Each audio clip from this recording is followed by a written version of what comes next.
Hi everyone, welcome back to the Stitches and Scribbles channel. My name is Erin and I have a crafting podcast for you today. I have not had a lot of time to craft in the last couple months, but I've been trying to kind of just chip away at some big projects. I did allow myself to start a new one this month, although it didn't quite go as planned, so we might end up having to frog it. But I do still have some stuff to show you. First off, I only have one finished object for the month, and that is my The Life of a Showgirl socks. These ended up being called the Opalite socks because I thought that the contrast color especially really looked like opalite, but this pair of socks has a whole video for it. So if you're interested in more details about these socks, make sure you go check out that video, as well as the rest of my Swifty socks playlist right here on YouTube. I only have 2 albums left of socks to make. I need to make my Evermore socks and my Reputation socks. So soon we will have all 12 completed. Although I do need to remake my debut socks because the ones I made accidentally got felted in the washer. So I will need to remake those. And I also have a Eras Tour colorway of hand-dyed yarn that I would like to make into socks, so there might be more than 12 pairs of Taylor Swift socks at some point. But that's what these are. My one finished object for the month. Moving on, let's do acquisitions next. I did do a little bit of yarn buying. One was for a planned project and one was kind of an impulse buy, so I'll start with the planned project first. I have a friend who recently found out that she was pregnant, although I guess not that recently. And since before she was pregnant, before she knew she was having a girl, she had a blanket picked out. She really wanted one of those baby blankets that looks like a plain blanket with flowers around the edge when it's laid flat, but when you pick it up from the center, it ends up looking like a bouquet of roses. So I got yarn to make her that blanket. This is going to be the base color. It's a nice creamy off-white, and these are all Lion Brand Kobu, and this one is the color Vanilla Blossom, so I got 3 skeins of that.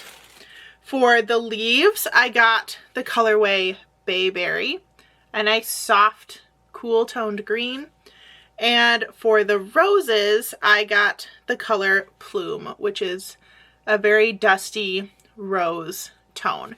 So I thought that these would be a really beautiful color combination for that blanket design. And I'm really, really excited to make it for her. So that's what those are for.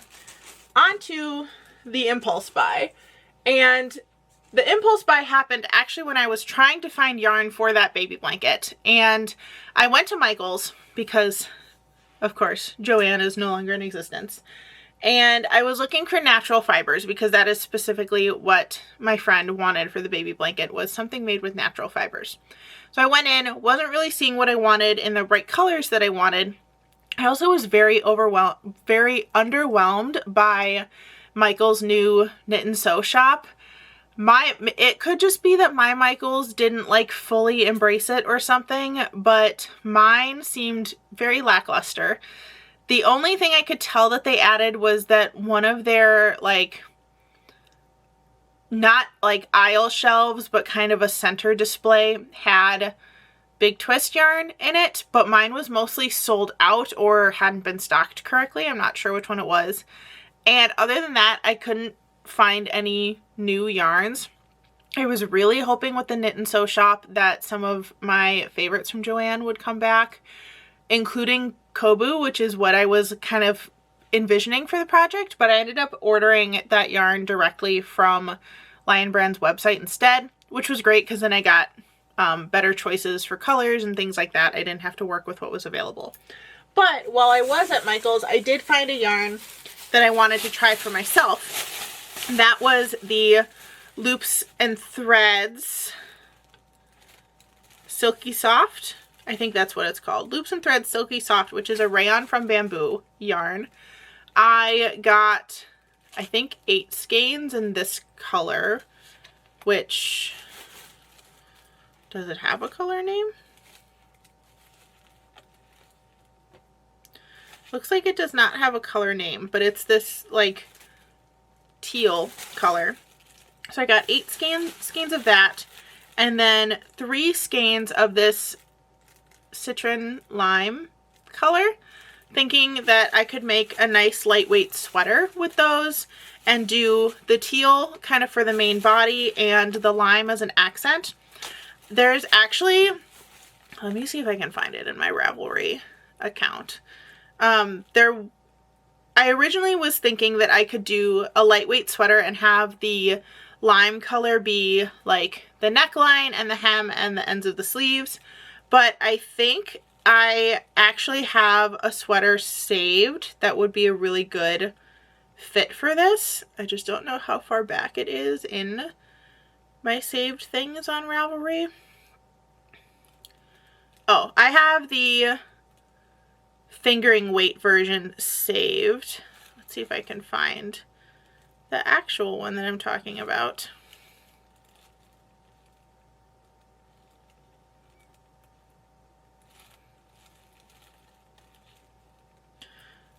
It's called the Bright Axis sweater. Let's pull up a picture.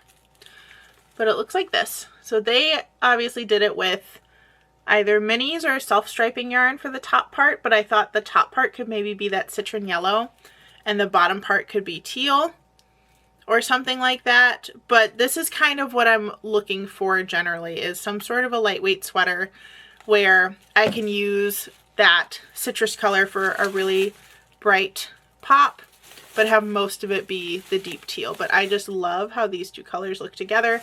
I've been thinking about a sweater with those two colors for quite a while now, and just haven't seen a yarn that had both of those colors the way that I was envisioning, other than like looking for hand-dyed yarn, which would have made it a very expensive project. The one thing I will give Michaels is that the teacher discount is actually really good. It's 15% off. And I did it on a day that yarn was also on sale, so I think I paid less than $60 for all of that yarn, and it is a natural fiber yarn, so it is a little bit more expensive and smaller skeins. So that was actually a pretty good deal. But not 100% sure what pattern I want to do with that yarn yet, although I think the Bright Axis sweater is a really good one to consider for that. I do want to make the Bright Axis sweater in the fingering weight with a couple of other yarns I already have in stash. I don't know if you can see it behind me, but I have this set of Halloween minis that I had gotten, and up on my shelf right around there I have a dusty pink that I thought I could put with it. So you might end up seeing multiple versions of the Bright Axis sweater in the next couple of years from me, because I really like that design. I have another pack of yarn somewhere too that would also make a really good sweater like that. Or even, are they still hanging? I still have my, is that Karen? No, it's the Yarn Bee color packs up there. I have like a Christmassy one that I have been looking for a really good pattern to make like a short sleeved Christmas sweater with that. But that's acquisitions and finished objects. I am going to pause for a second because my camera is about to die, so we'll be back in a minute. Okay, let the camera charge for a little bit, so hopefully it's all good now. I wanted to dive into some of the projects that I'm currently working on. The first one I want to show you, I think I might actually have to frog it, which I'm not thrilled about. But this is what it looks like so far. Doesn't look like much, but this is actually the Timber Pullover by the Cozy Knot. And it's crocheted, but has this really cool texture that ends up kind of looking almost like a waffle knit stitch. But here's the issue. The pattern calls for a weight 3 yarn, but I had this yarn in my stash, which is Pound of Love by Lion Brand, and it is definitely a 4-weight yarn. But I was like, sometimes 3s and 4s are kind of close to each other. This felt like a pretty thin 4, so I thought maybe I could do it. But the fabric does not have as much drape as I would typically like, and my stitches feel really tight when I'm working on them. It does have some stretch because of that waffle pattern, but I just don't know if I'm going to actually like how this turns out.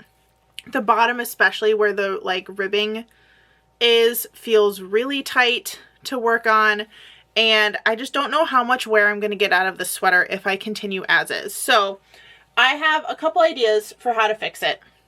One would just be to find a different pattern, find something kind of similar.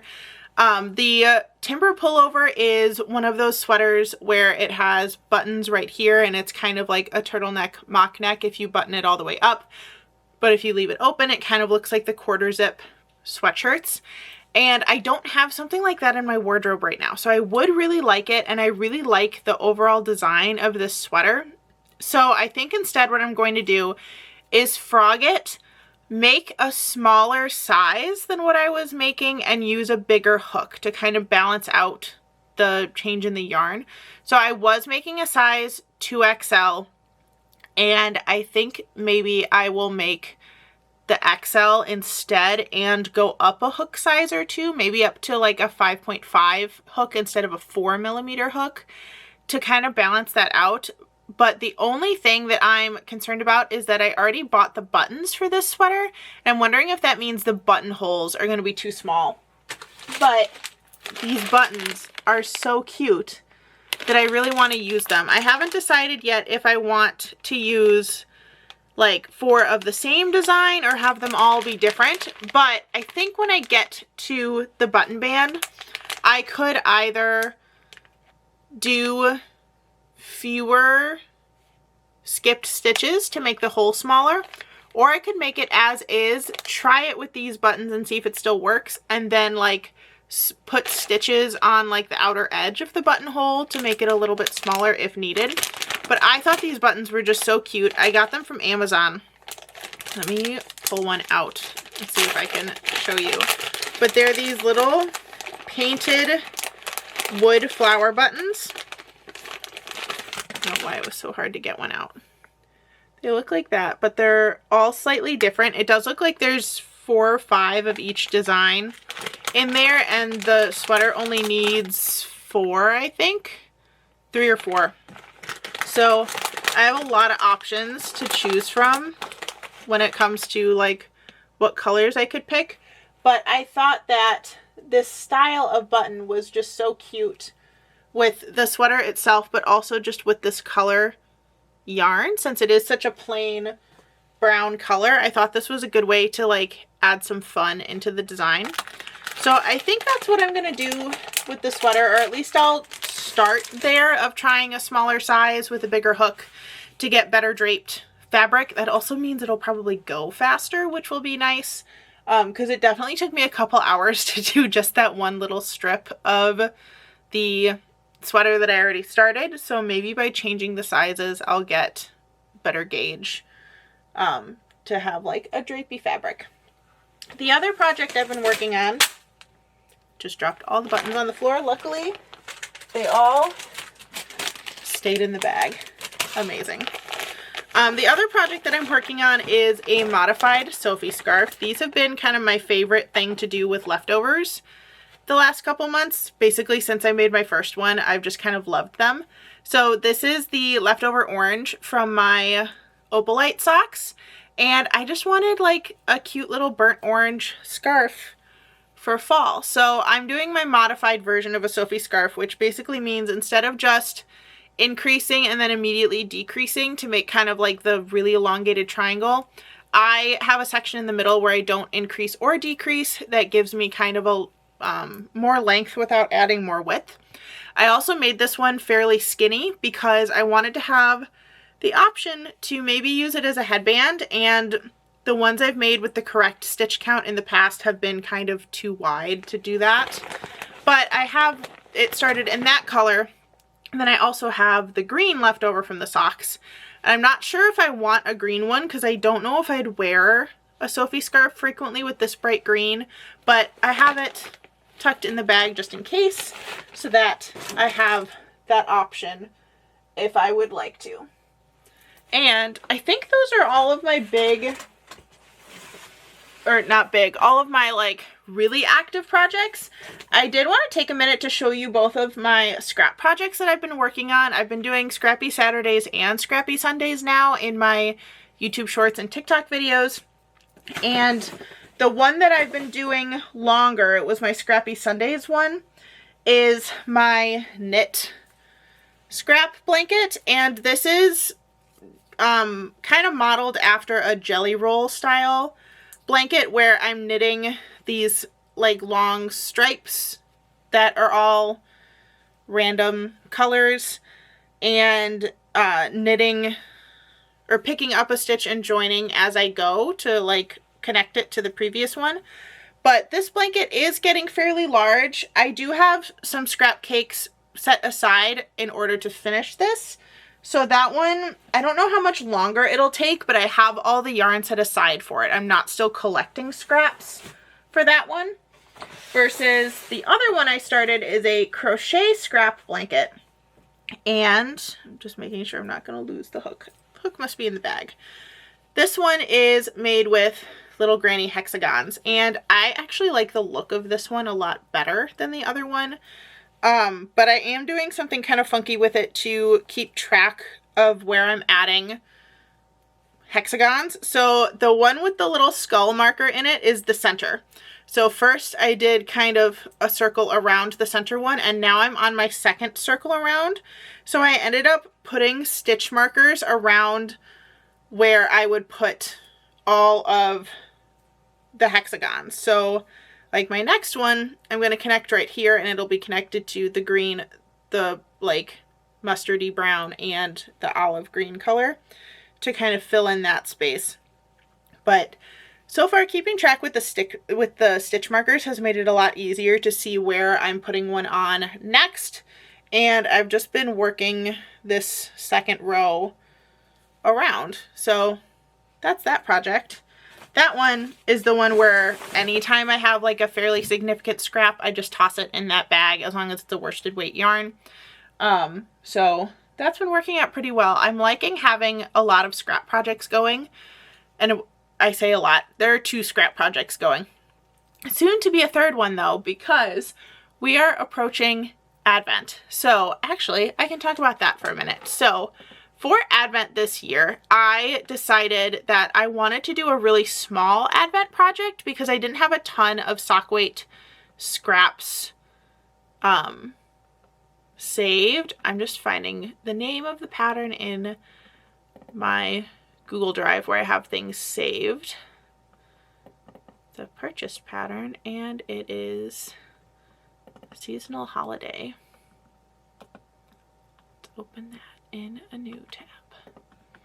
Okay, so the pattern I picked is the Twinkle and Shine Lights by Bobby Intveld from Blue Sky Fibers. So it is a string of knit Christmas lights. And I picked this one because you need a very small amount of yarn for each light, and I figured I could do one little light bulb each day. It wouldn't be a huge project. It'll use small amounts of scraps. I can also repeat colors, so I didn't need as many scraps accumulated as I did for the Advent cowl that I made last year. So you can watch out for those. I'll post them as shorts in December like I did last year, but probably show you the finished string of lights in one of my January videos so that you can see what they look like all done. But I thought that that was a cute way to use up some scraps and feel very festive while making them. Usually when I do Advent projects that I'm showing on YouTube, I don't actually open the boxes and make the item on the day that the number is. I usually start a couple weeks ahead of time and pre-film videos. So for you, you still get to see me making something every day during December, which is fun. But for me, that means that I have the project finished before I have to start doing all of my like holiday travel stuff, because we have out of town relatives, we have relatives who come in for holidays, and it's really hard to keep up with an Advent project with all of that going on.